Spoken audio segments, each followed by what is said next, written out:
BJP అంటే ground లో only మతం అనే ఒక ముద్ర వేసుకొని ఉంటది. హిందూ కొట్లాడుకుంటే మధ్యలో ఉరికొస్తారు మాట్లాడడానికి, న్యాయ వేదాలు మాట్లాడతారు ఇలే వచ్చి. మళ్ళీ అదే ముత్యాలమ్మని ఒక ధ్వంసం చేసింది ఒక ముస్లిం కమ్యూనిటీకి చెందిన ఆ రోజు ఎందుకు మాట్లాడలే? బీజేపీ నుంచి సరూర్ నగర్ డివిజన్ టికెట్ ఆకుల శ్రీవాణికి వస్తే ఇప్పటికిప్పుడు ఎలక్షన్స్ జరిగితే మళ్ళీ నేను ఒకటే చెప్పాను ప్రజలకి, నేను పొలిటికల్ గా రావడానికి కారణము ఒక ట్రాన్స్పరెన్సీ, ఒక అకౌంటబిలిటీ రాజకీయాలలో తీసుకురావాలి అని చెప్పి నేను 100% నేను దాన్ని ఫాలో అయ్యాను. I have fulfilled it.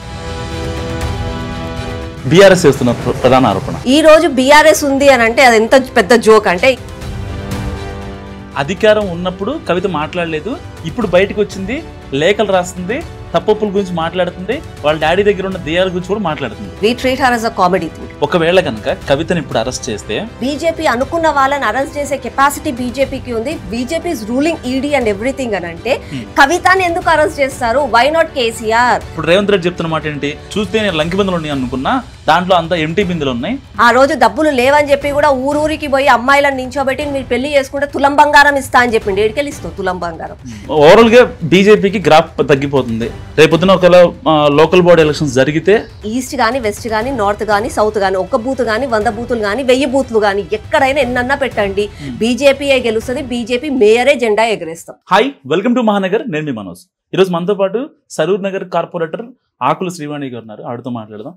So Telangana politics ఒక 1.5 year నుంచి ఎప్పుడైతే అధికారం మారిందో, తెలంగాణ తెచ్చిన కేసీఆర్ నుంచి ఇప్పుడు కాంగ్రెస్ ప్రభుత్వానికి వచ్చిందో, ఆ తర్వాత పరిణామాలన్నీ మారిపోయాయి.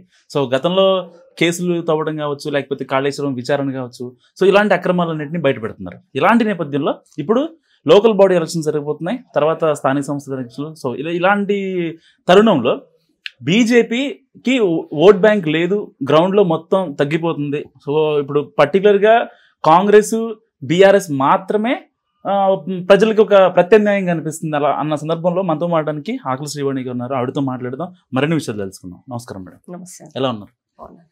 ఓవరాల్ గా బీజేపీకి గ్రాఫ్ తగ్గిపోతుంది. రేపొద్దున ఒకవేళ లోకల్ బాడీ ఎలక్షన్స్ జరిగితే బీజేపీ తరఫున నుంచోడానికి నిలబడతారు, కానీ వాళ్ళకే అనుకున్నంత ఓట్ బ్యాంక్ రాదు, తగ్గిపోతుంది అనేది బీఆర్ఎస్ చేస్తున్న ప్రధాన ఆరోపణ. అటు బీఆర్ఎస్ కి ప్రధాన ప్రత్యర్థి ఎవరు ఉన్నారు అంటే ఇప్పుడు కాంగ్రెస్ కాదు, అది ఓన్లీ బీజేపీని. దీనికి ఏమంటారు? అసలు బీఆర్ఎస్ ఉందా అండి? వాళ్ళు ఆరోపణలు చేయడానికి బీఆర్ఎస్ ఉందా? In Telangana is there BRS? భూస్థాపితం అయిపోయిన పార్టీ, అధికారం కోల్పోయిన తర్వాత ఎంపీలను నించోబెట్టడానికి క్యాండిడేట్లు లేకుండే, తర్వాత ఎమ్మెల్సీ ఎలక్షన్లు అయినప్పుడు క్యాండిడేట్లు లేక ఎమ్మెల్సీని కూడా వాళ్ళు నించోబెట్టలేదు. అట్లాంటిది ఈ రోజు బీఆర్ఎస్ ఉంది అని అంటే అది ఎంత పెద్ద జోక్ అంటే, ఏదో వాళ్ళంతల వాళ్ళు గొప్పలు చెప్పుకోవడమే తప్ప ఇవాళ బీఆర్ఎస్ ఎక్కడుంది? వాళ్ళలో వాళ్ళన గొడవ. కేసీఆర్ గారు నేను తెలంగాణ తెచ్చినా, నేను జాతిపితనే అని చెప్పి మాట్లాడిన కేసీఆర్ గారు కనీసం సంవత్సర కాలం నుంచి తెలంగాణ ప్రజలకు కాంగ్రెస్ మోసం చేసింది, ఇచ్చిన హామీలు నెరవేర్చలేదు అని చెప్పి ఒక ప్రతిపక్ష నాయకుడిగా ఒక్కరోజన్నా బయటికి వచ్చి మాట్లాడారా? ఎప్పుడు చూసినా ఫామ్ హౌస్ లోనే ఉంటారు. మిగతా ఉన్నారు వాళ్ళ కొడుకు కేటీఆర్ గారు. కేటీఆర్ గారు ఆ రోజు మున్సిపల్ శాఖ మంత్రి, నేనే మొత్తం హైదరాబాద్ డెవలప్ చేశాను, I'm the soul and whole of Telangana, I'm the face of Telangana అని చెప్పి ఫారెన్ కంట్రీస్ కి పోయి చెప్పినారు. మళ్ళీ సంవత్సర కాలం నుంచి కాంగ్రెస్ చేస్తున్న తప్పులకి తను ఎందుకు వచ్చి మాట్లాడట్లేదు? ఎందుకంటే తనకెక్కడ ప్రాబ్లం అవుతుందా? ఫోన్ ట్యాపింగ్ కేసు, మళ్ళా R1 కేసు, ఫార్ములా 1 రేస్ కేసులు, అతను చేసిన స్కాములు ఎక్కడ బయటపడతాయా అని చెప్పి అతని భయంలో అతను ఉన్నారు. ఇంకొకటి లిక్కర్ రాని మన కవితక్క బాధలో కవితక్క ఉంది. నన్ను ఒక ఎంపీగా ఓడగొట్టింది నా కుటుంబ సభ్యులే, నా పార్టీ నాయకులే, నా తండ్రి చుట్టూ దయ్యాలు ఉన్నాయి, నా తండ్రితో మాట్లాడనివ్వట్లేదు అని చెప్పి ఉత్తరాలు రాస్తుంది కవితక్కనే. ఒక తండ్రి ఒక బిడ్డకే రక్షణ ఇయ్యలేని కేసీఆర్ పార్టీ మన తెలంగాణ బిడ్డలను ఏం రక్షిస్తారు? కవిత ఉన్నారు కాబట్టి ఒక మాట అడుగుతా. ఇప్పుడు అప్పట్లో కవిత ఎక్కడ హైలైట్ అవుతుందని కవితను అరెస్ట్ చేసింది బీజేపీ. ఎవరు చెప్పారు మాట? ఈడీ మోడీ అంటూ నేను కన్క్లూడ్ ఇస్తాను. ఫస్ట్ క్వశ్చన్ అంటే, కవిత ఎక్కడైతే ఆవిడ మళ్ళీ లెగుస్తుందో అని చెప్పి ఆవిడ అరెస్ట్ చేశారని చెప్పి అప్పట్లో మనం విన్నాం గట్టిగా. ఈడీ మోడీ ఎప్పుడైతే వస్తారో అప్పుడు వెంటనే అలర్ట్ అయిపోతారో, ఆవిడని కొంచెం కట్టడి చేస్తారు. ఇప్పుడు మళ్ళీ ఆఫ్టర్ లాంగ్ గ్యాప్ ఆవిడ మళ్ళీ యాక్టివ్ అవుతున్నారు జాగృతి పేరుతో. సరే రేపొద్దున పార్టీ పెడతారా, లేదంటే ఆవిడకై కొంచెం ఒక క్యాడర్ని ఏర్పాటు చేసుకున్న తర్వాత అనౌన్స్ చేస్తారా అనేది పక్కన పెడితే, సో ఇప్పుడు మళ్ళీ ఆవిడని ఎప్పుడు అరెస్ట్ చేస్తున్నారు ఏంటంటే ఏం చెప్తారు? ఫస్ట్ ఆఫ్ ఆల్ మీరు అడిగిన క్వశ్చనే తప్పని నేను అంటాను. ఎందుకు? యాక్చువల్లీ 10 years నుంచి మన రాష్ట్రంలో కేటీఆర్, కేసీఆర్ వీళ్ళ ప్రభుత్వ బలి నడిచింది.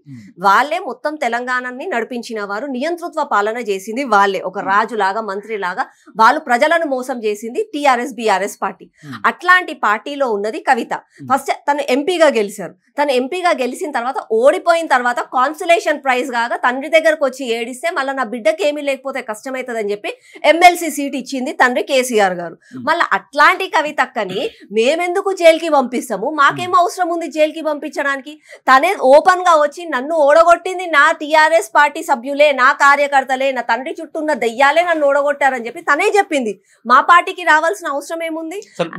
అవసరం లేదు. ఒక పాయింట్ ఇక్కడ లాజికల్ గా ఆలోచిద్దాం. ఒకవేళ కనుక కవితని ఇప్పుడు అరెస్ట్ చేస్తే ఒక బీజేపీనా, ఈడీ నడిపించేది బీజేపీనా లేదా అనేది దేశ ప్రజలకు తెలుసు. ఇలాంటి టైంలో కనుక కవితను అరెస్ట్ చేస్తే ఆవిడకి మైలేజ్ పెరిగే అవకాశం ఉంది, బీజేపీ తగ్గే అవకాశం ఉంది. రేపొద్దున లోకల్ బాడీస్ ఎలక్షన్స్లో ఏవైనా కానివ్వచ్చు, సర్పంచ్ కానివ్వచ్చు, కార్పొరేటర్ కావచ్చు, గట్టి దెబ్బ పడుతుంది. బీజేపీకి పడే ఓట్ బ్యాంక్ బీజేపీకి పడే ఓట్ బ్యాంక్ మొత్తం బీఆర్ఎస్ కి షిఫ్ట్ అవుతుంది. యూఆర్ కంప్లీట్లీ నేను రాంగ్ నోషన్. నేను ఒకటి చెప్తున్నాను. ఫస్ట్ ఆఫ్ ఆల్ మీరు అన్నట్టుగా ఒక ఏదో తప్పు ఆలోచన ఉంది, ఈడీయా లేకపోతే బీజేపీయా కవితని అరెస్ట్ చేసేది అని అన్నారు మీరు. ఒకవేళ డౌట్ ఉంటే కూడా నేను క్లియర్ చేయాలనుకుంటున్నాను. ఒకవేళ ఇఫ్ ఈడీకి బీజేపీకి, బీజేపీ అనుకున్న వాళ్ళని అరెస్ట్ చేసే కెపాసిటీ బీజేపీకి ఉంది, BJP is ruling ED and everything అని అంటే కవితని ఎందుకు అరెస్ట్ చేస్తారు? Why not KCR? KCR arrest చేసి అయ్యేపోతుంది కదా పని. నేను చెప్తున్నాను, ఒకవేళ అరెస్ట్ చేయాలని అనుకుంటే పెద్ద తిమింగలానే పట్టుకుంటాం కదా, చిన్న చిన్న చేపలను ఎందుకు పట్టుకుంటాం? మేము టైం పాస్ ఎందుకు చేస్తాము? అంటే I'm saying that BJP is different from ED. ED అన్నది ప్రైవేట్ గా వాళ్ళంతల వాళ్ళు ఇన్వెస్టిగేషన్స్ చేసుకొని ప్రూఫ్స్ అవన్నీ దొరికిన తర్వాతనే అరెస్ట్ చేశారు. అంటే ఆంటీ అలా నేను ఇక్కడ కూర్చున్నా, శ్రీవాణి అంటే కోపం అని చెప్పి వాళ్ళు వచ్చి అరెస్ట్ చేయరు. అరే నా మీద ఏదైనా తప్పుడు ఆరోపణలు ఉండాలి, నా పైన ఏదైనా ప్రూఫ్స్ ఉండాలి. ఒకవేళ అరెస్ట్ చేసే there is democracy, there is constitution of India, supreme court ఉంది, హైకోర్టు ఉంది. వాళ్ళు మొట్టికాయలు వేస్తారు, ఎవరిని పడితే వాళ్ళని అరెస్ట్ చేసే ఊరుకుంటారు. కాబట్టి లేదండి. If you are thinking we play strategically, I appreciate. Real గా నేను అగ్రీ చేస్తాను. అది we are very much intelligent, we are very much clever. I do agree that. But it doesn't mean that BJP is ruling everything. BJP constitution ప్రకారంగా వెళ్తుంది, లా ప్రకారంగా వెళ్తుంది. ఎవరిని పడితే వాళ్ళని అరెస్ట్ చేయాలి అని ఏదో మనం ఇక్కడ కూర్చొని మాట్లాడుకుంటాం కానీ దట్ ఈస్ క్వైట్ ఇంపాసిబుల్ అండి. అరే ఒక 100 మందిని చంపిన కసబ్కి ఊరేయాలంటేనే సంవత్సరం పాటు పట్టింది మన కాన్స్టిట్యూషన్ కి. ఎందుకు అని అంటే దానికి ప్రూఫ్స్ ఉండాలి, దానికి లాజికల్ గా మాట్లాడాలి. ఒకవేళ తను శిక్ష వేయాలంటే ఎందుకు శిక్ష వేయాలో అని కూడా దాన్ని ఆలోచించాలి. ఎవరిని పడితే వాళ్ళకి శిక్ష వేయలేము కాబట్టి అది తప్పు. అండ్ ఇంకొకటి మీరు అన్నారు, ఒకవేళ కవితని అరెస్ట్ చేసే బీఆర్ఎస్ కి ఫేవర్ అవుతుందా లేకపోతే కవితకి ఫేవర్ అవుతుందా అని మీరు అన్నారు. నేను ఒకటే చెప్తానండి, 10 సంవత్సరాలు తను ఒక అంటే ముఖ్యమంత్రి బిడ్డలాగా రాష్ట్రంలో ఉండే, జాగృతి అప్పుడు కూడా ఉండే. అప్పుడు తను జాగృతి పేరు పైన తను ఏం చేసింది?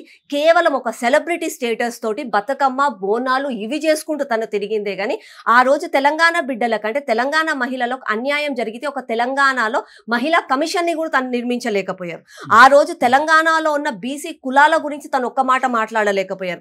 ఆ రోజు తెలంగాణ రాష్ట్రంలో ఒక్క పాఠశాలలలో, ఒక్క విద్యాలయాలలో కూడా టాయిలెట్లు లేవు, పురుగులన్నం పెడుతున్నారు, మహిళలకి పిల్లలకి బాధపడుతున్నారు, పిల్లలందరూ వచ్చి రోడ్ల మీద ధర్నాలు చేస్తున్నారు. అంటే ఆ రోజు తను ఒక్క మాట మాట్లాడలేదు. అధికారం ఉన్నప్పుడే నువ్వు తెలంగాణ ప్రజల కోసం మాట్లాడలేదు, పోరాడలేదు. అధికారం ఊడిపోయిన తర్వాత నువ్వు మాట్లాడతావంటే ఎవరు నమ్ముతావు? అందుకని చెప్పి తన కోటయ్యారు. It's an end story. మీరు చెప్పిన దాని ప్రకారం అడుగుతున్నా, అధికారం ఉన్నప్పుడు కవిత మాట్లాడలేదు, ఇప్పుడు బయటకు వచ్చింది, లేఖలు రాస్తుంది, తప్పుల గురించి మాట్లాడుతుంది, వాళ్ళ డాడీ దగ్గర ఉన్న దెయ్యాల గురించి కూడా మాట్లాడుతుంది. సో పాస్ట్ ఎప్పుడైతే బీఆర్ఎస్ అధికారంలో ఉన్నప్పుడు కవిత ఏంటో ఇప్పుడు అది కాదు కవిత. సో కంప్లీట్గా చేంజ్ అయిపోయింది. ఇప్పుడున్న కవితని మీరు బీజేపీ యాక్సెప్ట్ చేస్తుందా లేదా? అంటే ఒక మెచ్యూర్ పొలిటీషియన్ లాగా యాక్సెప్ట్ చేస్తుంది. No we treat her as a comedy thing. It's a comedy, it's a back. అంటే తనంతల తాను పోరాడుతుంది, ఎక్కడ బీసీల కోసం పోరాడుతుంది. నేను ఒక్కటే అంటున్నానండి, when you are a leader, నువ్వు ఒక లీడర్ ఉన్నప్పుడు నువ్వు ఒక స్ట్రాటజికల్ ప్రకారంగా, నువ్వు ఒక ఎజెండా ప్రకారంగా ప్రజల కోసం మాట్లాడాలి.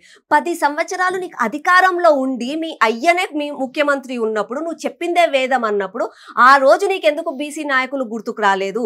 10 సంవత్సరాలలో నీకు ఎంతమంది బీసీలను ఎమ్మెల్యేని చేసినావు? ఎమ్మెల్యేలైనా ఎంతమంది బీసీలను నువ్వు మినిస్టర్లను చేసినావు? ఇద్దరు బీసీ మినిస్టర్ మినిస్టర్లు అంటే బీసీ నాయకులు లేకుండేనా వాళ్ళకి? అంటే ఎందుకు ఆ రోజు నీకు గుర్తుకు రాని బీసీలు ఇవాళ ఎలక్షన్లు కొత్తగా అంటే నీకు అధికారం ఊడిపోయిన తర్వాత బీసీలు ఎందుకు గుర్తుకొస్తున్నారు, మళ్ళీ నీకు అధికారం ఇస్తారు బీసీలు అని చెప్పి. అంటే బీసీలు అంటే అమాయకులు, కేవలం నీకు ఓట్లు వేయడానికి మాత్రమే బీసీ నాయకులు బీసీ కులాలు వాళ్ళు గుర్తుకొస్తారు, కానీ వాళ్ళకి మాత్రం రాజకీయ భవిష్యత్తు ఉండొద్దా? నీకు ఆ రోజు జ్యోతిరావు గారు పూలే గారు విగ్రహం పెట్టాలి అన్న ఆలోచన ఎందుకు రాలేదు? ఎవరు ఆపిన్రు? ఆ రోజు ఎందుకు ఆగినావు నువ్వు? ఇవాళ ఎందుకు మాట్లాడుతున్నావు? ఇదంతా ఏంది? It's nothing but a political drama. నేనున్నాను, నా అస్తిత్వం కోల్పోలేదు, నా సొంత పార్టీలో నాకు ఇక్కడ ఎలాంటి పొజిషన్ లేదు కాబట్టి నేనేదో బయటికి వచ్చి కొట్లాడతాను, నేను మీ ప్రక్కన ఉంటాను, మీతో పోరాడతానని చెప్పి తను మాట్లాడుతుండే. కానీ ఈ రోజు ప్రజలు మాత్రం ఎవరు నమ్మరు అని నేను ఒక్కటి చెప్తున్నానండి. సరే పొలిటికల్ ఎజెండా పక్కన పెడదాం, పొలిటికల్ అవన్నీ పక్కన పెట్టేస్తే ఒక తండ్రి కేసీఆర్ గారు, ఒక తండ్రికి 2 పిల్లలు, ఒక కేటీఆర్ గారు, కవిత గారు. అరే తండ్రి ఆల్రెడీ అధికారం ఊడిపోయింది, ఆయన బాధలు ఆయన ఉన్నాడు, పోయి ఫామ్ హౌస్ లో సెటిల్ అయ్యిండు. పాపం అతనికి కాలికో ఏదో సర్జరీ అయ్యింది, హెల్త్ వైజ్ గా కూడా అతను వీక్ ఉన్నాడు. అరే అట్లాంటప్పుడు నువ్వు ఒక బిడ్డగా నువ్వు తండ్రినే సరిగ్గా చూసుకోకుండా తండ్రికి ఉత్తరం రాసి ఉన్నది వాళ్ళ పార్టీ పరువు మొత్తం బయట వేసినావు. నువ్వు ఒక బిడ్డగా నువ్వు తండ్రి గురించి ఆలోచించట్లేదు, నువ్వు తెలంగాణ గురించి ఏం ఆలోచిస్తావు? అంటే ఆవిడకి చెప్పే హక్కు ఉండొచ్చు, బట్ ఆ చనువు కొన్ని రోజుల తర్వాత కోల్పోయింది ఆవిడ. సో కొన్ని కాన్సిక్వెన్సెస్ ఈవెన్ ఇప్పుడు మరి అలా అంటే కవితను బ్లేమ్ చేయాలంటే కేసీఆర్ కూడా బ్లేమ్ చేయాలి మీరు అన్నట్టు. ఎందుకంటే లిక్కర్ కేసులో అరెస్ట్ అయ్యి బయటకు వచ్చిన తర్వాత blaming each and every person in BRS పార్టీనే బ్లేమ్ చేస్తున్నాం. కాబట్టి అట్లాంటి పార్టీ సొంత కుటుంబంలో ఉన్న వాళ్ళకి న్యాయం చేయలేని పార్టీ రేపు తెలంగాణ ప్రజలకు ఏం న్యాయం చేస్తారు? తెలంగాణకి నిజంగా కూడా అట్లాంటి నాయకులు అవసరమా? మన తెలంగాణ కోసం పోరాడింది వాళ్ళ కుటుంబ సమస్యలే పరిష్కరించలేని నాయకుల కోసం కాదు కదా. ఇన్ని చెప్తున్నారు కదా, బీఆర్ఎస్ వైఫల్యాలని కాంగ్రెస్ తీసుకెళ్లినంతగా బలంగా ప్రజల్లోకి బీజేపీ ఎందుకు తీసుకెళ్ళలేకపోతుంది? కాళేశ్వరం విచారణ కావచ్చు, ఫోన్ ట్యాపింగ్ కావచ్చు, ఏదైనా ఇష్యూ కావచ్చు, మేడిగడ్డ కొంగడం కావచ్చు, ఇంకోటి చిన్న చిన్న వాటిలలో ఇష్యూస్ కావచ్చు, ఆ రప్చర్లు క్రియేట్ చేసినప్పుడు కాంగ్రెస్ వెళ్ళినంత దూకుడుగా బీజేపీ బీఆర్ఎస్ ని ఎక్కడ కూడా వాళ్ళు నిందించట్లేదు, డైరెక్ట్ గా వచ్చి మాట్లాడరు. కాంగ్రెస్ పార్టీ మన రాష్ట్రంలో లేకుండే, నిల్, ఇట్ వాజ్ నిల్. ఆ సమయంలో బీజేపీ పార్టీలో నుంచి బండి సంజయ్ అన్న గారు ప్రజా సంగ్రామ యాత్రతోటి మొత్తం అంతా తెలంగాణలో ఉన్న తిరిగేసి అక్కడ ప్రతి ఒక్క ఊరికి అక్కడికి వెళ్ళి తెలంగాణలో ఏమేమి అన్యాయాలు జరుగుతున్నాయి అంటే స్కీముల పేర్ల పైన మీకు స్కాములు చేస్తున్నారు, కాళేశ్వరం ప్రాజెక్ట్ లో అన్యాయం జరుగుతుంది, మన మొత్తం నిధులన్నీ ఏవైతే మనకు ధనిక రాష్ట్రమైన మన తెలంగాణని అప్పులమయం చేసేసింది. ఈ రోజు మనం అన్యాయం అయిపోయినామని చెప్పి ప్రతి ఒక్కరికి దగ్గరికి వెళ్ళి చెప్పింది బీజేపీ పార్టీ. ఆ తర్వాత అప్పులైంది అని ఆయన అన్నారు. అంటే ఇప్పుడు రేవంత్ రెడ్డి చెప్తున్న మాట ఏంటి? చూస్తే నేను లంకి బిందులు ఉన్నాయి అనుకున్నా, దాంట్లో అంతా ఎంటీ బిందులు ఉన్నాయి. సో అంటే బీజేపీ కాంగ్రెస్ ని యాక్సెప్ట్ చేస్తుంది అనుకోవచ్చా ఈ విషయంలో? ఈ రాష్ట్ర ధనిక రాష్ట్రమా లేకుంటే అప్పులమయంగా ధనిక రాష్ట్రం అయినది అప్పుల పాలు రాష్ట్రం అయిందని ఈ రోజు కేసీఆర్ కో, బండి సంజయ్ అన్నకో, లేకపోతే బీజేపీకో, కాంగ్రెస్ పార్టీలో ఉన్న రేవంత్ రెడ్డికో కాదండి, చిన్న పిల్లలను అడిగినా చెప్తారండి. 5వ తరగతి చదువుకుంటున్న పిల్లలు కూడా చెప్తారు. ఎందుకంటే ఇట్స్ అ ఫ్యాక్ట్, అది తప్పేమీ కాదు. కానీ నాకు హాస్యాస్పదంగా ఏమనిపిస్తుంది అంటే రేవంత్ రెడ్డి ఒక నేషనల్లో ఉన్న కాంగ్రెస్ పార్టీకి ప్రెసిడెంట్ గా ఉండి ఈ మొత్తం అంతా ఊర్లల్లో తిరిగి ప్రచారం చేసినప్పుడు అప్పుల పాలైపోయింది తెలంగాణ అన్యాయం అయిపోయింది, నాకు ఓటేసే, కాంగ్రెస్ కి ఓటేసే, మార్పు రావాలని చెప్పిన ఆయన వచ్చి మళ్ళీ తర్వాత వచ్చి లంకల బిందెలు అనుకున్నాను ఖాళీ బిందెలు ఉన్నాయని అంటే ఏందండి కామెడీ? మళ్ళీ ఆయనకు తెలియదు ఆ డబ్బులు లేవని. ఆ రోజు డబ్బులు లేవని చెప్పి కూడా ఊరూరికి పోయి అమ్మాయిలను నించోబెట్టి మీరు పెళ్లి చేసుకుంటే తులం బంగారం ఇస్తా అని చెప్పిండి. ఎడికెళ్ళి ఇస్తావు తులం బంగారం? నీకు తెలియదా? జీతాలు ఇచ్చే గతి లేదు తెలంగాణ రాష్ట్రంలో అంటే తులం బంగారం ఇస్తా అని చెప్పినావు. 2500 పెన్షన్ ఇస్తాను, 4000 రూపాయలు పెన్షన్ ఇస్తాను, 15,000 అని అన్నావు, కౌలు రైతులకు 12,000 అని అన్నావు, రుణమాఫీ చేస్తా, ఇప్పుడు పోయి లోన్లు తెచ్చుకోండి రుణమాఫీ చేస్తా, 100 రోజులల్లా చేస్తానన్నాను. ఇప్పటికీ కూడా వాళ్ళ దగ్గర సమాధానం లేదు. అంటే కేవలం మోసం చేయాలి. బీఆర్ఎస్ పార్టీ అదే మోసము, కాంగ్రెస్ పార్టీ అదే మోసం. కాబట్టి ఇప్పుడు ప్రత్యామ్నాయంగా తెలంగాణ రాష్ట్రంలో ఏం కనిపిస్తుంది అంటే బీజేపీయే కనిపిస్తుంది. కాబట్టే బీజేపీ గెలిపిస్తుంది. ఇప్పుడు రాబోయే ఎలక్షన్స్లలో, సర్పంచ్ ఎలక్షన్లలో బీజేపీయే కైవసం చేసుకుంటాం, దాని తర్వాత జీహెచ్ఎంసీలో బీజేపీ కైవసం చేసుకుంటాం, రాబోయే ఎలక్షన్స్ అసెంబ్లీ ఎలక్షన్స్లలో కూడా బీజేపీయే గెలుస్తుంది. నాకు సరిగ్గా బాగా గుర్తు, లాస్ట్ టైం ఎప్పుడైతే మీరు కొత్తగా ఎన్నికయ్యారో ఆ టైంలో బీజేపీకి మంచి వేవ్ వచ్చింది. సో సెంట్రల్ బీజేపీ పార్టీ అధిష్టానం నుంచి మీకు పిలుపు వచ్చింది, మీరు ఒక ఫ్లైట్ లో అందరూ కలిసి, కార్పొరేటర్లు అందరూ కలిసి వెళ్ళారు, గుర్తుందా మీకు? సో ఈసారి మళ్ళీ కార్పొరేటర్ ఎలక్షన్ జరిగి బీజేపీ ప్రీవియస్ దానికన్నా మ్యాజిక్ ఫిగర్ ఎక్కువ వచ్చి మీరు అన్నట్టు జిహెచ్ఎంసీ మేయర్ సంథింగ్ సమ్వాట్ అంటే గ్రౌండ్ లెవెల్లో అంత ఉందో లేదో నాకు తెలియదు, నిజం చెప్తున్నా. కానీ ఒకవేళ వస్తే పరిస్థితి ఎలా ఉంటుంది అంటారు? బీజేపీ డెఫినెట్ గా కూడా మేయర్ కైవసం చేసుకుంటది జిహెచ్ఎంసీలో. అది గ్రౌండ్ లో ఉంది, ఇట్స్ అ ఫ్యాక్ట్. నేను ఎందుకు చెప్తున్నానంటే మీరు గతంలో కూడా ఎలక్షన్స్ అప్పుడు అన్ని కూడా స్ట్రాటజీలే, కానీ మీరు అన్ని స్టాట్స్ తీసుకుంటే ఇక్కడ కాంగ్రెస్ ఓట్ బ్యాంక్ ఉండదు. It's an urban area. ఇక్కడ అంతకు ముందు కూడా కాంగ్రెస్ ఓట్ బ్యాంక్ లేదు. పెద్ద స్టార్ అంటే కాంగ్రెస్ పార్టీకి ఒక స్టార్, ఒక లెజెండ్ అన్న వైఎస్ రాజశేఖర్ రెడ్డి గారు పాదయాత్ర చేసినప్పుడే ఈ ఏరియాలో మీకు vote bank, Congress vote bank సరిగ్గా లేదు.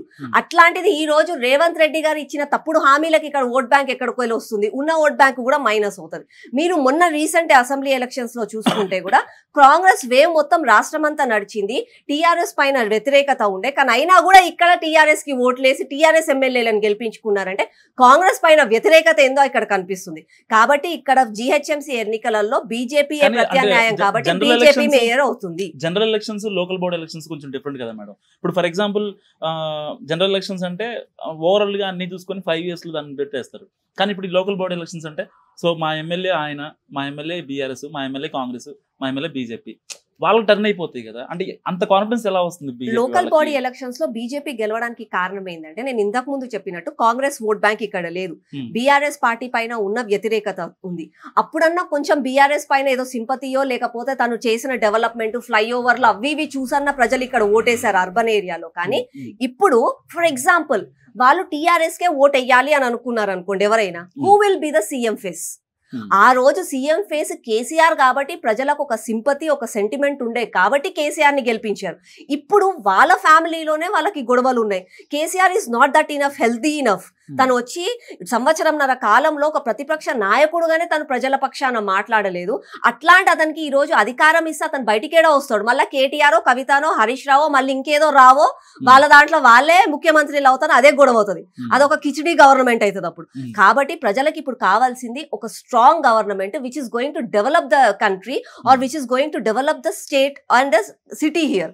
కాబట్టి ఎట్లాగో సెంట్రల్ లో ఉన్నది బీజేపీ సర్కార్ అక్కడ ఉంది, ఇక్కడ ఉంది. కాబట్టి డబుల్ ఇంజన్ సర్కార్ వస్తే డెవలప్మెంట్ అనేది ఈజీగా అవుతుంది. రేవంత్ రెడ్డి గారు రాగానే చెప్పారు, నేను మేయర్ని ఈస్ట్, వెస్ట్, నార్త్, సౌత్ ఒక 4 ముక్కలుగా చేస్తాను, 4 మేయర్లను పెడతాను అని అన్నారు. I'm challenging you on behalf of you.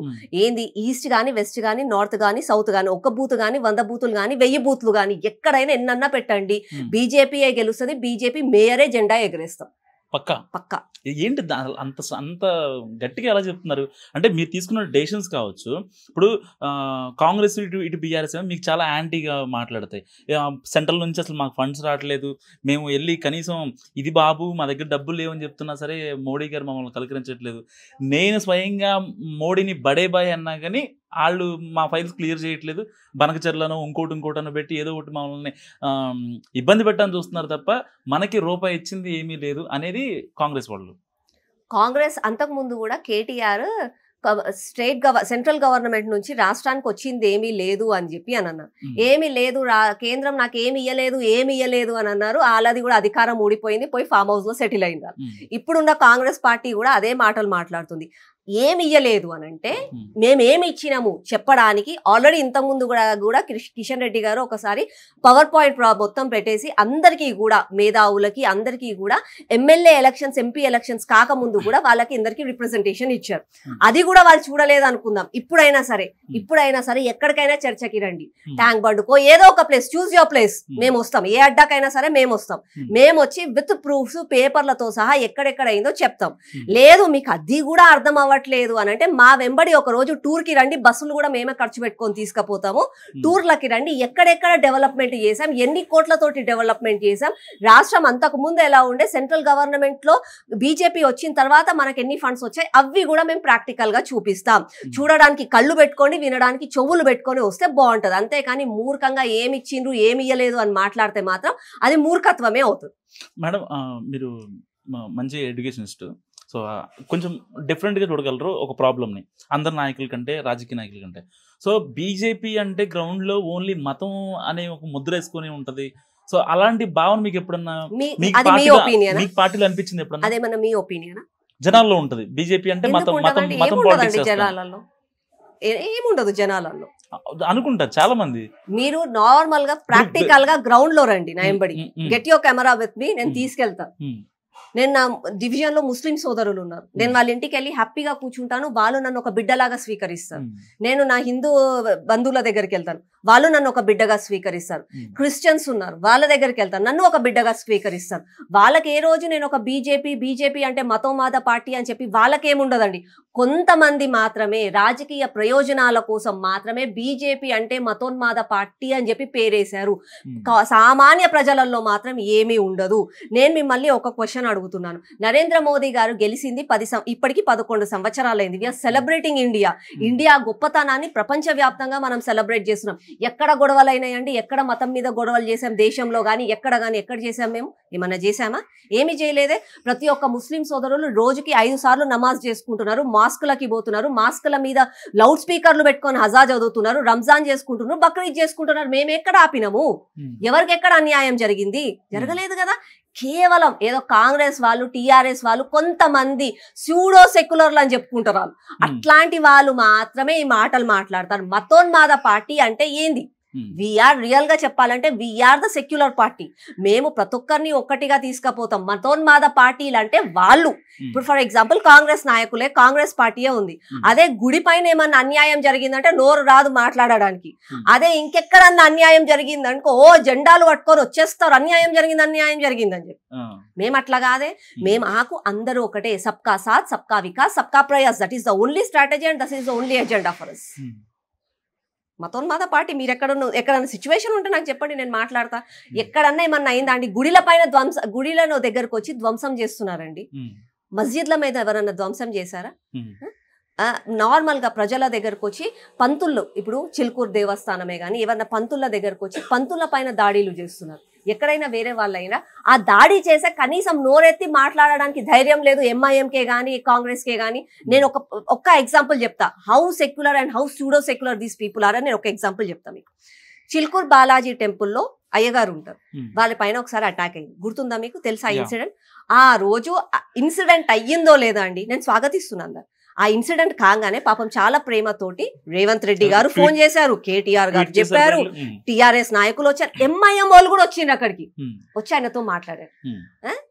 అదే సికింద్రాబాద్ లో ముత్యాలమ్మ గుడిని ధ్వంసం చేశారు కొంతమంది. ఆ రోజు ఎందుకు నోర్లు మూగపోయినాయి ఈ సో కాల్డ్ నాయకులకు? ఆ రోజు ఎందుకు నోర్లు మూగపోయినాయి? ఒక్కరికి కూడా ఎందుకు ఫోన్ చేయలే? ఫోన్ చేయాలంటే చేతులు వణికినాయి వాళ్ళకి. ఎందుకు ఫోన్లు చేయలే? ఫోన్లు చేసి ఎందుకు మాట్లాడలే? వై? బికాస్ ఆ రోజు చిలుకూరు దేవస్థానంలో అయ్యగారిని దాడి చేసింది ఒక హిందూ కొట్లాడుకుంటే మధ్యలో ఉరికొస్తారు మాట్లాడడానికి, న్యాయ వేదాలు మాట్లాడతారు ఇలే వచ్చి.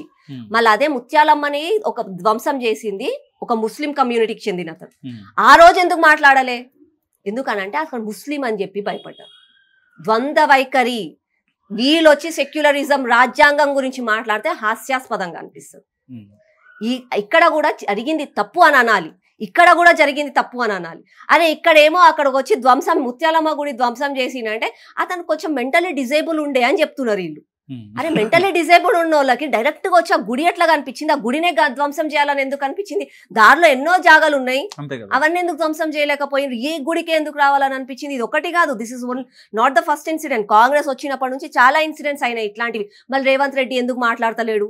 భయపడుతున్నాడా? ఓవైసీ అంటే భయపడుతున్నాడా? లేకపోతే ఓట్ బ్యాంక్ పోతుందని చెప్పి భయపడుతున్నాడా? కానీ ప్రజలు అర్థం చేసుకుంటున్నారు. ఈవెన్ ముస్లిం సోదరులకు కూడా వీళ్ళ ద్వంద్వ వైఖరి అర్థమవుతుంది. ముస్లిం సోదరులు కూడా ఈ రోజు వివేకులు అయ్యారు, వాళ్ళకు కూడా తెలుస్తుంది, అరే కేవలం మమ్మల్ని ఓట్లకే వాడుకుంటున్నారు, మా పేరు వీళ్ళు ఖరాబ్ చేస్తున్నారు కానీ మాకు న్యాయం చేయట్లేదు. అందుకే కాంగ్రెస్ పార్టీని నమ్ముతలేరు. బనకచర్ల విషయంలో బీజేపీ స్టాండ్ అసలు ఏ విధంగా ఉంటుంది? బీఆర్ఎస్ ఏమో జగన్ సీఎంగా ఉన్నప్పుడు కేసీఆర్ వీళ్ళిద్దరు కొంచెం వీళ్ళ సాన్నిహిత్యం బాగుంది కాబట్టి కొన్ని ఇచ్చేసారు, బాగానే ఉంది. సో దాన్ని బీఆర్ఎస్ ఇప్పుడు వ్యతిరేకిస్తుంది. సో కాంగ్రెస్ కూడా దాన్ని సపోర్ట్ చేస్తూ బనకచర్లని ఎట్టి పరిస్థితులు ఆపేయాలని చెప్తుంది. అసలు కాంగ్రెస్ స్టాండ్, అసలు బీజేపీ స్టాండ్ ఏంటి? బీజేపీ మేము ఒక నేషనల్ పార్టీ.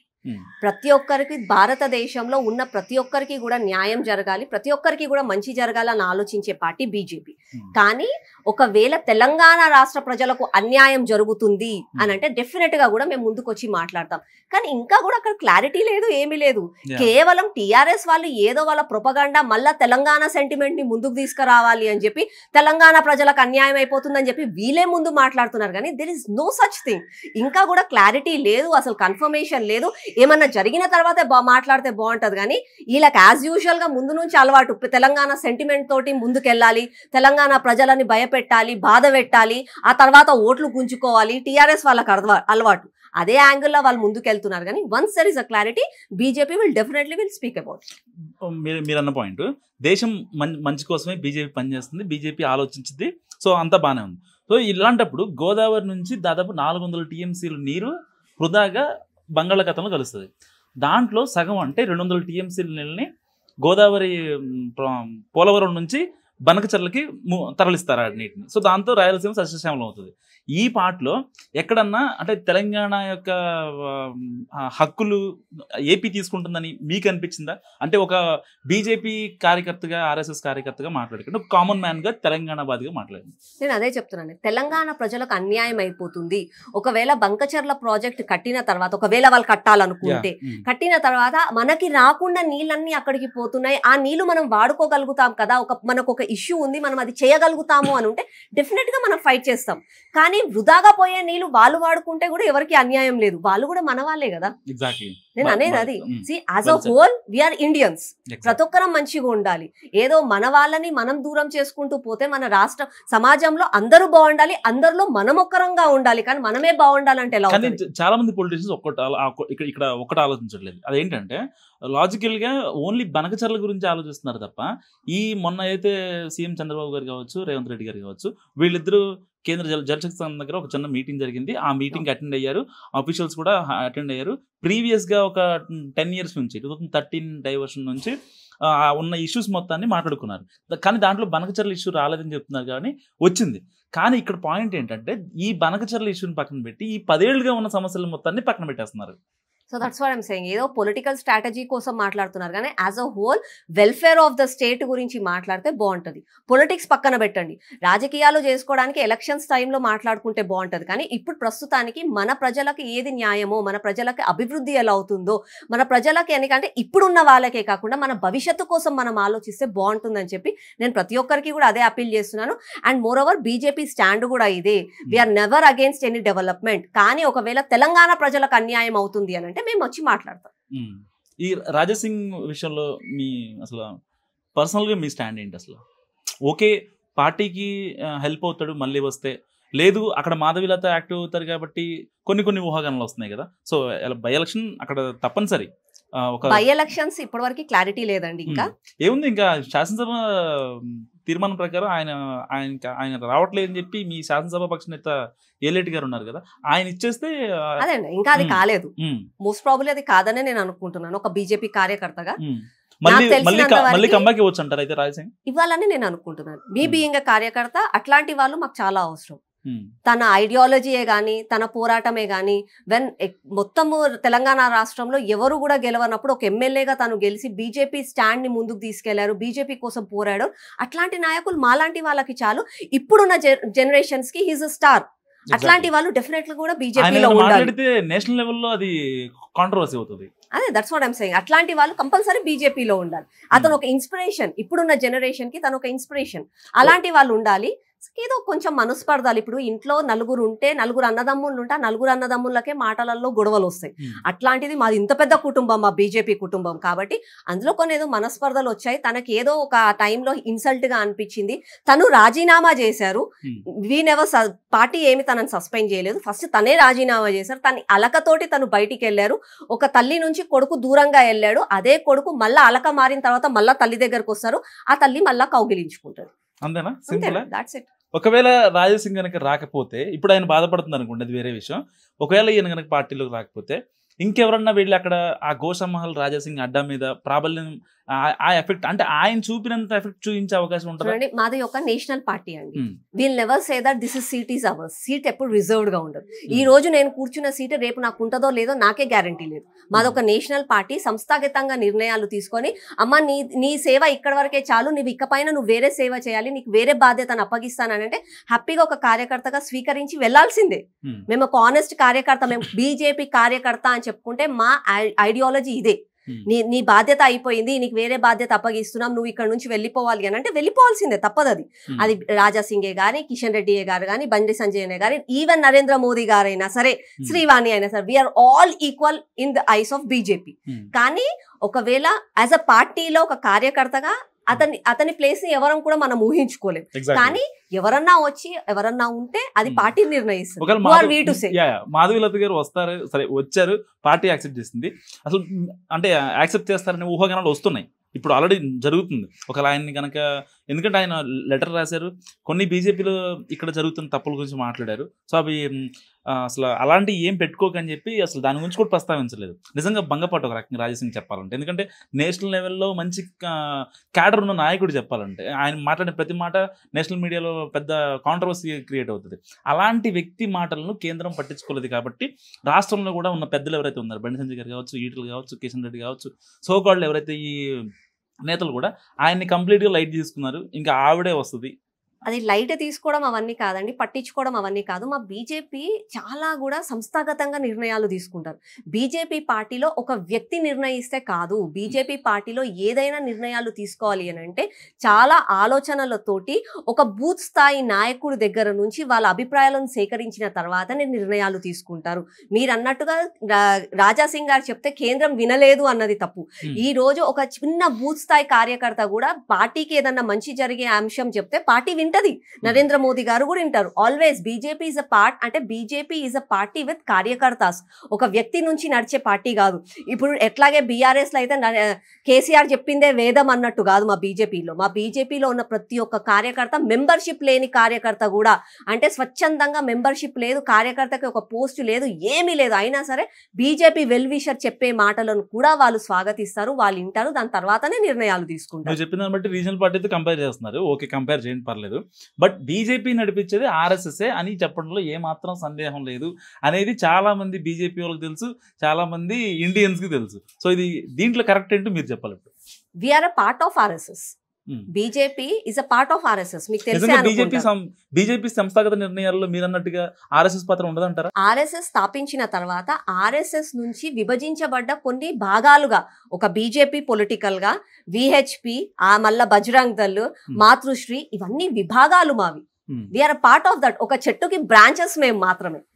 కాబట్టి ఇట్స్ డిసిషన్ మేకర్స్. ఎప్పుడైనా ప్రతి ఒక్కరం ఆలోచించుకొని చేస్తాం, కానీ ఆర్ఎస్ఎస్ కంప్లీట్ గా ఉంటది అన్నది తప్పండి.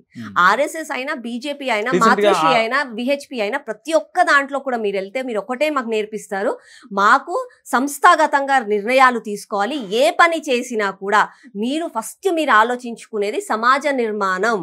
వి ఆల్వేస్ అంటే సమాజంలో మంచి నిర్మాణం చేయాలి, ఇదే మా ఎజెండా, ఇదే మాకు నేర్పిస్తారు. మాకు అన్నిట్లో అదే నేర్పిస్తారు. రీసెంట్గా ఆర్ఎస్ఎస్ చీఫ్ చేసిన వ్యాఖ్యలు మోడీని ఉద్దేశించే, ఇక ఆయన దిగిపోవాలి, రిటైర్ అయిపోవాలి, వేరే వాళ్ళకి కొత్త అవకాశం ఇవ్వాలి అంటూ సోషల్ మీడియాలో తెగ నేను అంటే తను ఎందుకు అంటే తను మాట్లాడిన మాటలు ఇదేనా కాదా అని నేను దానికి క్లారిటీ ఇవ్వను. ఇది అందరూ అలా అనుకుంటున్నారు. కానీ నేను ఒకటేం చెప్పాలనుకుంటున్నానంటే, నిజంగా కూడా బీజేపీలో నేను ఇంతకు ముందు చెప్పినట్టుగా నో సీట్ ఈస్ రిజర్వ్డ్. మీ బాధ్యత అయిపోయింది, మీరు వెళ్ళిపోవాల్సిందే, మీ ప్లేస్ లో ఇంకొకరు రావాల్సిందే అని అంటే వెళ్ళిపోవాల్సిందే. బీజేపీయే కానీ, ఆర్ఎస్ఎస్ఏ కానీ, ఏదైనా సరే దేశం ధర్మం ముఖ్యం. మీరు సంస్థాగతంగా మొత్తం సమాజాన్ని ముందుకు తీసుకెళ్లాలి, కానీ ఒక వ్యక్తి మాత్రమే నడిపిస్తున్నారని అంటే తప్పు. నియంతృత్వ పాలన బీజేపీలో కానీ ఎక్కడ కూడా నడవదు. సమాజం ముందుకెళ్ళాలి, సమాజం భవిష్యత్తు ముందుకెళ్ళాలి, కానీ నిర్ణయాలు అన్ని ఒకరే తీసుకొని వెళ్తున్నారంటే అది తప్పు. కాబట్టి మా దాంట్లో అది నడవదు. తెలంగాణ రాష్ట్రం ఏర్పడ్డాక కాంగ్రెస్లో గొడవలు సహజం, ఎప్పుడు మనం చూస్తూ ఉంటాం. ఒకళ్ళు మాట్లాడతారు, మళ్ళీ కన్సర్న్ మినిస్టర్ లేకపోతే ఆ అధికార ప్రతినిధులు ఎవరిలో అట్లా కాదు, ఇట్లా మాట్లాడకూడదు అంటారు. బీఆర్ఎస్ రీసెంట్గా ఒక 1 year నుంచి మనం కొన్ని గొడవలు చూస్తాం. అది ఫ్యామిలీ పరంగా కావచ్చు, లేకపోతే పార్టీ పరంగా కావచ్చు, పొలిటికల్గా చూస్తున్నాం. కానీ బీజేపీలో ఎప్పుడు లేని గొడవలు ఈ మధ్య ఎక్కువ అవుతున్నాయి. దానివల్ల ఇంతకుముందు బీజేపీ అంటే కొత్త ఓటర్లను ఆకర్షించేలాగా యూత్ని అట్రాక్ట్ చేసేలాగా మీరు అన్నట్టు మతాన్ని రెచ్చగొట్టడం సంథింగ్ కొన్ని ఇలాంటి చేయకుండా ఓన్లీ అభివృద్ధి పైన కాన్సన్ట్రేట్ చేసి బీజేపీ ముందుకు వెళ్తుందని చెప్పాడు. కానీ రీసెంట్గా జరుగుతున్న గొడవలు రాజాసింగ్ కొంతమంది ఎవరైతే బీజేపీ సీనియర్లను టార్గెట్ చేయడం కావచ్చు, ఇంకా ఈటెల బండి సంజయ్ వీరిద్దరి మధ్య గొడవలు కావచ్చు. సో అంత ఒక ప్రచన్న యుద్ధం లాగా జరిగి బండి సంజయ్ గారు గొడవలు ఉన్నాయని ఎవరు చెప్పారండి? మీడియాలో హల్చల్ అవుతుంది మేడం. మీడియా అదంతే ఏదో మాట్లాడుకోవడానికి it's a good topic to gossip అన్నట్టు మాట్లాడుకుంటాం అంతే, కానీ there is nothing reality. Etela గారు ఎందుకు మళ్ళీ హుజూరాబాద్ వెళ్ళి అంతర్గతంగా మీటింగ్ పెట్టారు? అంత అవసరం లేదు కదా. గెలిపించుకోవడం వాళ్ళ టార్గెట్ అండి. ఇప్పుడు మాకు బీజేపీకి 40 సంవత్సరాల నుంచి కార్యకర్తలు జెండా మోసిన వాళ్ళు ఉన్నారు. మేము ఎప్పుడు కూడా అధికారంలోకి రావాలి, కానీ మాకు ఇప్పుడు హోల్ అండ్ సోల్ మాకున్న టార్గెట్ ఏంటంటే జెండా మోసిన ప్రతి ఒక్క చిన్న కార్యకర్తని ఒక జెడ్పీటీసీ గాను, సర్పంచ్ గానో, ఎంపీటీసీ గానో గెలిపించడం మా బాధ్యత ఇప్పుడు. ఎందుకంటే సెంట్రల్ లో మేము 11 సంవత్సరాల నుంచున్నాం. ఇంకెప్పుడు మా కార్యకర్తలు జెండాలు మోసిన వాళ్ళకి పవర్ లోకి వస్తారు, కాబట్టి వాళ్ళని గెలిపించుకోవడం మా బాధ్యత. కాబట్టి ఇప్పుడు ప్రతి ఒక్కరు కూడా లీడర్లు అందరూ కూడా ఊర్లలోకి, ఇక్కడ ఎక్కడైతే లోకల్ బాడీ ఎలక్షన్స్ అవుతున్నాయో అక్కడికి వెళ్తున్నారు. కార్యకర్తలను అందరినీ కూడా ఒక సమూహంలో కూర్చోబెట్టి వాళ్ళకి ఎంకరేజ్మెంట్ గా మాట్లాడుతున్నారు అంతే. సరే, మీరు బండి సంజయ్కి ఈటలకి గొడవ లేదు, ఎంత గాసిప్ మనోజ్ అంటున్నారు కదా. సో నేనేమంటానంటే ఈటలకి సరైన ప్రాధాన్యత ఉందా బీజేపీలో? అనవసరంగా వచ్చారని ఆయన అనుకుంటున్నారట, ఆయన అనుచరులు చెప్తున్నమాట. కానీ మీరేం చెప్తున్నారు? అసలు గొడవలు లేవని చెప్తున్నారు. ఎందుకంటే బండి సంజయ్కి, కిషన్ రెడ్డికి ఉన్న ప్రయారిటీ ఈటలకు లేదు. ఎక్కడి నుంచో ఆయన పార్టీలోంచి బీజేపీలోకి వచ్చారు, ఆయన అనుచరులు తీసుకొచ్చారు. కానీ వాళ్ళకి పనులు అవుతున్నాయా అక్కడ హుజూరాబాద్లో కావచ్చు, ఆయన ఉన్న మల్కాజ్గిరిలో కావచ్చు? ఎందుకంటే దాదాపుగా ఈ జిల్లా అధ్యక్షుల పదవులందరినీ బీజేపీ ఇచ్చేసింది. ఒక కరీంనగర్, మల్కాజ్గిరి తప్ప ఆపింది అనమాట. ఈ రెండు ఆపిందంటే కేవలం వీళ్ళే కావాలని బండి సంజయ్, లేదు వీళ్ళే కావాలని ఈటల. మీరు యాక్చువల్ గా మీకు ఎగ్జాక్ట్ బీజేపీ గ్రాస్ రూట్స్ నుంచి మీకు తెలియదు కాబట్టి మరి ఎందుకు గాసిప్ చేస్తున్నారు? కరీంనగర్ లో ఎందుకు ఆపిందో చెప్పండి. ఇప్పుడు జిల్లా అధ్యక్షుడిని ఎంచుకోవాలి అని అంటే నేను చెప్తేనే నువ్వు చెప్తానో ఈ పర్సన్ ఇయ్యి అని అనగా ఇవ్వరు. మా దాంట్లో ఒకరిని బూత్ స్థాయి కార్యకర్తలు ఉంటారు. పోలింగ్ బూత్ కి బూత్ ఉంటుంది, 1000 ఓట్లకి ఒక బూత్. ఆ బూత్ స్థాయికి ఒక ప్రెసిడెంట్ ఉంటారు. ఆ ప్రెసిడెంట్ ని ఎన్నుకుంటారు. ఆ ఎన్నుకున్న తర్వాత ఆ బూత్ కింద ఒక 10 మంది కార్యకర్తలు ఉంటారు. వీళ్ళు ఆ 10 మంది కార్యకర్తలు తర్వాత బూత్ స్థాయి ప్రెసిడెంట్ ఎన్నుకుంటారు. ఈ బూత్ కమిటీలో ఉన్న ప్రెసిడెంట్ అందరూ కలిసి ఒక డివిజనే కానీ మండలమే కానీ వాళ్ళ ప్రెసిడెంట్ ని ఎన్నుకుంటారు. ఈ మండలాలలో ఉన్న ప్రెసిడెంట్ అందరూ కలిసి ఓటేసి లిటరల్ గా ఎలక్ట్రల్ గా ఓటు వేసి వాళ్ళందరూ మాట్లాడుకొని తర్వాత జిల్లా అధ్యక్షుని ఎన్నుకుంటారు. అంతేకాని ఎవరు చెప్తే వాళ్ళు ఎన్నుకోవడం ఎందుకంటే మాకు మెంబర్షిప్ చేయాలండి. ఇప్పుడు మీరు అన్నట్టుగా ఇప్పుడు బూతులలో ఒక 10 మంది ఉంటారు. ఆ బూత్ నుంచి ఒకరిని ఎన్నుకునేటప్పుడు అది ఒకవేళ దాన్ని ఆమోదం పలకాలి అని అంటే అక్కడ మేము మెంబర్షిప్ చేయాలి. బీజేపీ మెంబర్షిప్ చేసిన తర్వాత వాళ్ళకి అన్ని డీటెయిల్స్ అన్ని స్టేట్ ఆఫీస్ కి, అక్కడ జిల్లా ఆఫీస్ కి పంపించిన తర్వాత అవన్నీ ఆమోదం పలికిన తర్వాత ఒక డివిజన్ అధ్యక్షుడు, మళ్ళీ డివిజన్ అధ్యక్షులు అన్ని కూడా ఒక 50%.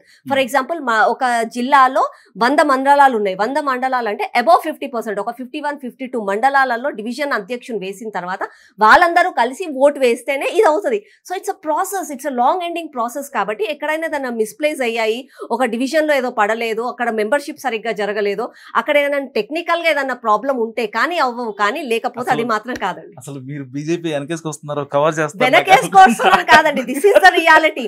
యాక్చువల్ గా ఏంటంటే చాలా మందికి కాంగ్రెస్ ఒక పార్టీ, బీఆర్ఎస్ ఒక పార్టీ, టీఎంసీ ఒక పార్టీని మీరు ఏదో ఎలక్ట్రోరల్ గానే చూస్తారు, కానీ బీజేపీ అన్నది ఒక ఐడియాలజీతో వచ్చిన పార్టీ. కాంగ్రెస్ వచ్చిందండి, కాంగ్రెస్ పార్టీకి ఏం ఐడియాలజీ ఉందండి? ఆ రోజు బ్రిటిష్ వాళ్ళు వెళ్ళిపోయిన తర్వాత జవహర్లాల్ నెహ్రూ పిఎం కావాలి అని చెప్పి ఏదో విభజించి అక్కడ ఒక స్టేట్, అక్కడ ఒక కంట్రీ, ఇక్కడ ఒక కంట్రీ అని చెప్పి ఆ రోజు ఆయన పిఎం అయిపోయారు. So what's ideology for them? This no ideology. అదే ఫర్ ఎగ్జాంపుల్ మీరు ఒకవేళ బీఆర్ఎస్ పార్టీ, అప్పుడున్న TRS party, this an ideology. వాళ్ళ ఐడియాలజీ ఏముండే? జై తెలంగాణ, తెలంగాణ రాష్ట్రం కావాలి అని చెప్పి. తర్వాత తెలంగాణ రాష్ట్రం వచ్చింది, ఉన్న పైసలన్నీ దోచుకున్నారు, తర్వాత తెలంగాణను తీసేసి బీఆర్ఎస్ చేసేసుకున్నారు. వాళ్ళ ఐడియాలజీని వాళ్ళే పొడగొట్టుకున్నారు ఆ రోజు. తర్వాత టీడీపీ ఒక ఐడియాలజీ ఉండే, మద్రాస్ వద్దు, తెలుగు ఇంపార్టెంట్ అని చెప్పి ఎన్టీ రామారావు గారు తెలుగు కోసం అని చెప్పి తెలుగుదేశం పార్టీ అని చెప్పి ఆ ఇంపార్టెన్స్ కావాలని చెప్పి ఆ రోజు తన ఐడియాలజీ. ఇప్పటికీ కూడా వాళ్ళ ఐడియాలజీ కోసం ఉన్నారు. ఐడియాలజీ తోటి ఉన్న పార్టీలే గొప్పది. ఈ రోజు మా బీజేపీ కూడా అదే, దేశం ధర్మం అన్నదే మా ఐడియాలజీ. అదే ఐడియాలజీతో మేము ముందుకెళ్తున్నాం. We're not here to rage, we're not here to be in power. మేము పవర్ లో లేకున్నా కూడా ఇన్ని సంవత్సరాలు ఉన్నాము అని అంటే మీరు అది అర్థం చేసుకోండి. నేను ఒక చిన్న ఎగ్జాంపుల్ చెప్తాను. రాష్ట్రంలో ఆంధ్రప్రదేశ్ ఉన్నప్పటి నుంచి, ఉమ్మడి రాష్ట్రం నుంచి ఇప్పటి వరకు కూడా బీజేపీ ఒక్కసారి కూడా అధికారంలోకి రాలేదు. కానీ అయినా కూడా 1980లో మా బీజేపీ స్థాపించిన రోజు నుంచి ఇప్పటి వరకు కూడా జెండా మోసిన కార్యకర్తలు మా బీజేపీలో ఉన్నారు. ఏ ఒక్క పార్టీ కోసం వాళ్ళు వెళ్ళలేదు. ఇవాళ రేపు ఏందండి, ఒక పార్టీలో ఉండి పొద్దున్న లేస్తే ఒక పార్టీ, తర్వాత ఒక పార్టీ, అధికారంలో ఏ పార్టీ ఉంటే ఆ పార్టీలో ఉండాలన్న కార్యకర్తలు ఉన్న రోజులలో ఇప్పటికీ కూడా అధికారం రాని పార్టీలో మా బీజేపీ కార్యకర్తలు ఉన్నారంటే that's the importance of, that's the greatness of BJP. We only work for ideology, we won't work for power. Power ఉన్నా లేకున్నా, అధికారం ఉన్నా లేకున్నా పార్టీలు మార్చే కార్యకర్తలు బీజేపీ కార్యకర్తలు కాదు. మేము బీజేపీ ఐడియాలజీ కోసం పనిచేసే వాళ్ళం. మేము దేశం కోసం, ధర్మం కోసం, రాష్ట్ర భవిష్యత్తు కోసం పనిచేసే కార్యకర్తలం. కాబట్టి అది మా గొప్పతనం. చాలా మందికి ఒక డౌట్ మేడం, నార్మల్గా వేరే పార్టీ వాళ్ళకైనా కామన్ పీపుల్కైనా బీజేపీలో ఒక రాష్ట్రంలో అధికారులు ఉందనుకోండి, వాళ్ళకి అక్కడ ఇవ్వాల్సిన పదవులు కొన్ని ఉంటాయి. నామినేటెడ్ కావచ్చు, లేకపోతే క్యాబినెట్లో కావచ్చు, ఇంకేదన్నా పదవులు కావచ్చు. సో ఇలాంటి విషయంలో కేవలం ఆర్ఎస్ఎస్ బ్యాక్గ్రౌండ్ ఉంటేనే వాళ్ళకి హై ప్రయారిటీ ఉంటుంది. లేదంటే కొంచెం వేరే పార్టీ నుంచి వచ్చారంటే వాళ్ళు ఎంత పెద్ద నాయకుడైనా సరే, ఎందుకంటే ఈ ఎగ్జాంపుల్ ఏం చెప్తున్నానంటే ఈటెలని బేస్ చేసుకొని చెప్తున్నా, ఈటెలకు సరైన ప్రాధాన్యం ఇవ్వట్లేదు అనేది. ఈటెల రాజేంద్ర గారికి చాలా ప్రాధాన్యత ఉందండి. నేను ఒక కార్యకర్తగా చెప్తున్నాను, ఈటెల రాజేంద్ర గారు అంటే ప్రతి ఒక్కరికి కూడా చాలా ఇంపార్టెన్స్ ఇస్తాం. ఎందుకు అనంటే మీరు అన్నట్టు తను వేరే పార్టీలో నుంచి వచ్చారు అవన్నీ కాదు, పక్కన తను అంటే 7 సార్లు ఒక ఎమ్మెల్యే, ఒక ప్రాంతం నుంచి తను అన్ని సార్లు ఎమ్మెల్యే గెలిచారంటే తన గొప్పతనం ఏందో అక్కడే కనిపిస్తుందండి. Who are we to judge? అతను గొప్పనా కాదని మనం చెప్పడం ఏంది, అక్కడ ఉన్న ప్రజలే తన గొప్పవడం చెప్పేశారు. కాబట్టి అట్లాంటి వాళ్ళని గౌరవించడం మా బాధ్యత. కాబట్టి మేము స్వీకరిస్తాం. నేను చెప్పిన క్వశ్చన్ ఏంటంటే, బీజేపీ ఒక రాష్ట్రంలో అధికారంలో ఉందంటే అక్కడ ఉన్న ఏవైనా కీలక పదవులు కావచ్చు, సరే మన తన అని పక్కన పెడితే అందరూ సేమ్ పార్టీ వాళ్ళే, కానీ ఆరిజిన్ ఎవరైతే ఆర్ఎస్ఎస్ నుంచి ఉంటారో వాళ్ళకి మాత్రమే హై ప్రయారిటీ ఉంటుంది అనేది చాలా మందిలో అదేమీ లేదండి. ఎందుకంటే మొన్నటిదాకా మనం ఇప్పుడు తెలంగాణ బీజేపీ అధ్యక్ష ఎన్నిక కావచ్చు, ఇప్పుడు నేషనల్ జాతీయ అధ్యక్షుడు ఎన్నిక కావచ్చు, దాంట్లో రెండు కోణాలు వస్తున్నాయి అనమాట. తమిళనాడు నుంచి ఒక ఆవిడ ఉన్నారు, తర్వాత నిర్మలా సీతారామన్ గారు ఉన్నారు, ఇంకా ఏపీ నుంచి దగ్గుబాటి పురంధేశ్వరి ఉంది. So target BJP target south కాబట్టి, సౌత్ ఇండియా కాబట్టి. ఇందాక అన్న దాంట్లోనే మీకు ఆన్సర్ చెప్తాను. మీరు ఏమన్నారు, ఆర్ఎస్ఎస్ బ్యాక్గ్రౌండ్ ఉన్న వాళ్ళకే పోస్టులు ఇస్తారు అని అంటారు.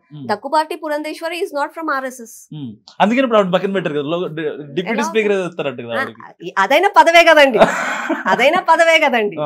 సో మేము బీజేపీలో చూసేది, ఎవరికైనా ఒక పోస్ట్ ఇచ్చాం. ఫర్ ఎగ్జాంపుల్ మీరే ఉన్నారు, మీకు ఒక పోస్ట్ ఇవ్వాలని బీజేపీ పార్టీలో అనుకుంటే, మీకు ఆ పోస్ట్ ఇచ్చిన తర్వాత మీరు ఆ పార్టీకి న్యాయం చేస్తారా, మీకు ఇచ్చిన పోస్ట్కి న్యాయం చేయాలి. దాని తర్వాత మీరు ఈ పోస్ట్ని తీసుకున్న తర్వాత మీకున్న సమాజానికి, మీరున్న అక్కడ స్టేట్కో కానీ, లేకపోతే రాష్ట్రానికి, లేకపోతే ఇండియాకో ఎక్కడ మీకు పోస్ట్ ఇస్తే అక్కడ వాళ్ళందరికీ మీరు న్యాయం చేయగలుగుతారా లేదా, దాని తర్వాతనే మీకు ఒక బాధ్యతను అప్పగిస్తారు. అంతేకాని ఏదో వాళ్ళు బయట వాళ్ళ లోపల వాళ్ళ అన్నది కాదండి. ఇప్పుడు అస్సాం సీఎం ఉన్నారండి, Himanta Biswa. He's from Congress, he's a CM of the state. ఎలా తప్పవుతుంది అది? So whether he's capable or not, whether తనకు పోస్ట్ ఇచ్చిన తర్వాత తన బాధ్యత మంచిగా ఉంటారా లేదా, కార్యకర్తలకు న్యాయం జరగాలి, పార్టీకి న్యాయం జరగాలి, ప్రజలకు న్యాయం జరగాలి, ఈ అన్ని న్యాయం చేయగలుగుతారా లేదా, దాని తర్వాతనే పోస్ట్ ఇస్తారు, బాధ్యతను అప్పగిస్తారు. అంతేగాని వెదర్ హీస్ ఫ్రమ్ ఆర్ఎస్ఎస్, బీజేపీయా ఏదా అని మాత్రం కాదు. పర్టికులర్గా సరూర్ నగర్ విషయానికి వస్తే, ఈ గడిచిన మీ టెన్యూర్లో మీరు అసలు ఏం చేశారు? మీ పలానా ఆకుల శ్రీవాణి అక్కడికి బయటకు వెళ్ళిందంటే, అరే ఈవిడ చాలా చెప్పింది ఏం చేయలేదు అనే మాట వినిపిస్తుందా? లేదు సాటిస్ఫాక్టరీ, బోల్డ్ చెప్పింది బట్ కొన్ని అయితే చేసింది.